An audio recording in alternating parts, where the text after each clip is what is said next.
Liliana Ulloa here with Bam Rodriguez. Bam, the last time I talked to you as an interview, you were telling me that you were going to shock the world against Sarang Bisaya, and everybody was scared. Everybody was like, no, let's protect him, not yet. Yeah. Now you're going against Juan Francisco Estrada. Yep. Why? He's in the way. Obviously, I'm moving up back to 115, and he took the title that I had, so I'm here to take back what's mine and just conquer the division after that. You told Robert and Eddie that it had to be either him or you would be, taking your time with your newborn. Yeah. Why was it just him, and what were the other names mentioned? They didn't throw me any other names, but they did mention that it might not be Estrada, and it just didn't interest me. I just had my daughter that was born like 6 weeks ago, so I was like, if it's not Estrada, then just give me my time with my daughter. So when they did say it was Estrada, I was like, all right, let's do it. So I came out here I started back home 2 weeks, and then I came out here for 1 week, and I was like, nah, I miss my daughter, my girlfriend, so I brought him out here for 3 more weeks. So I feel a lot better just being around them and having them with me. So this is probably the best I've felt in a while. And he made kind of some joke about you having your baby, something about you changing diapers or being in diapers, right? And he does seem to be a bit dismissive. I've talked to him myself, and he's just like, yeah, he's kind of there, but he doesn't seem to be thinking that you can do much. Yeah. Why do you think that is?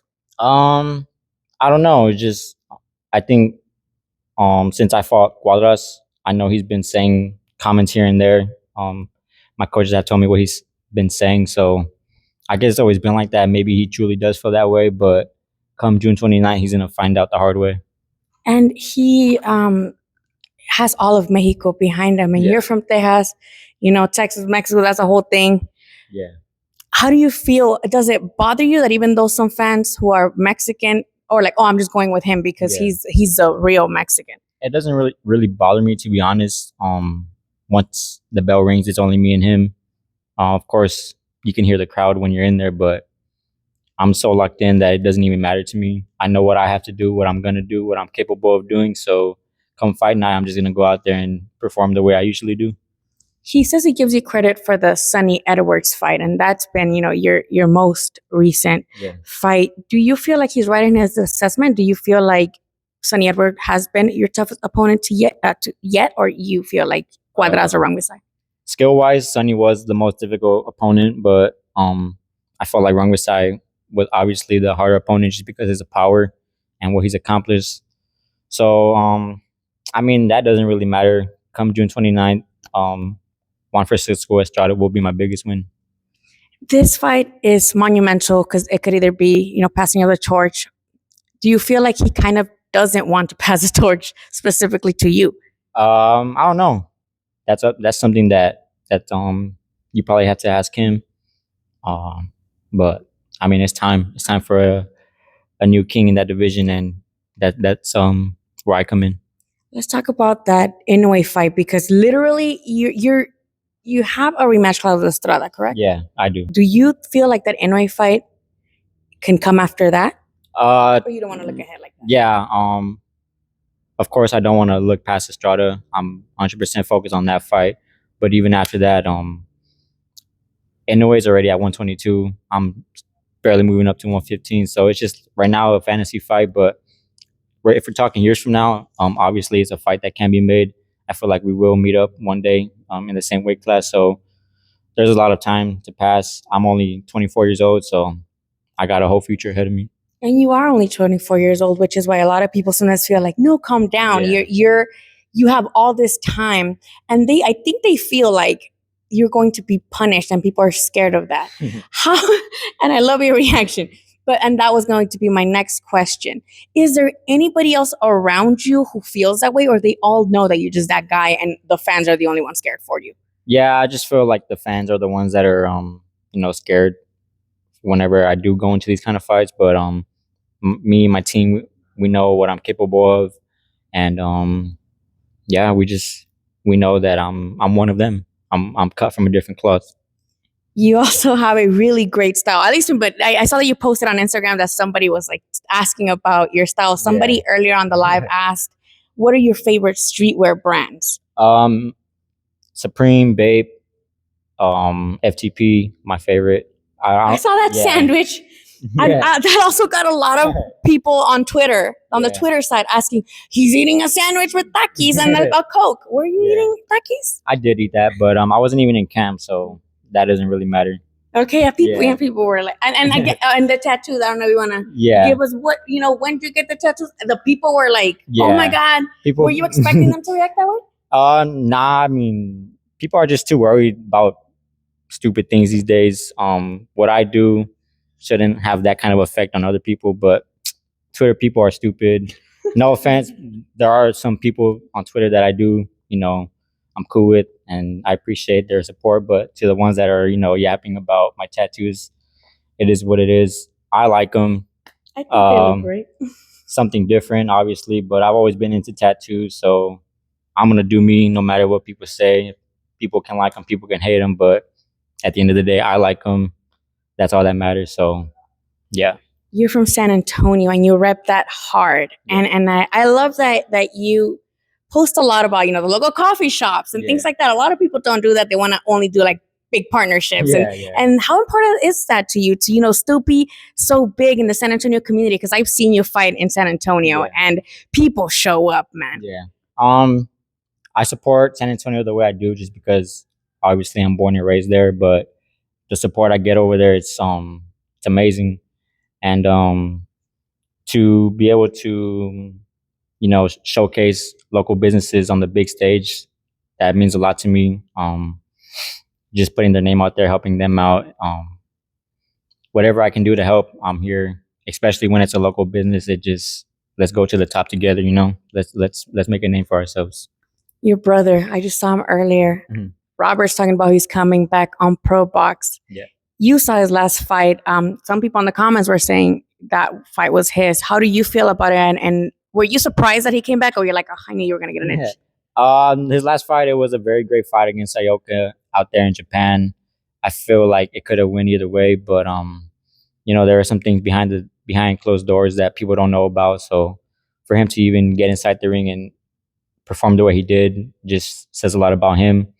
But I kind of was like 50-50 on him coming back. There was a point in my last camp where he was like, I'm going to come back. And then he just kind of came to the gym a day and then didn't come the next day. So I was like, maybe he's not coming back. But recently when we were back home, he was going to the gym like every day. And I was like, damn, like he's serious this time. And then he came out here and he's been coming every day. So I do see a different person inside of him, and I'm just happy to have him around, have him back in the gym, and just see him as a happy person again.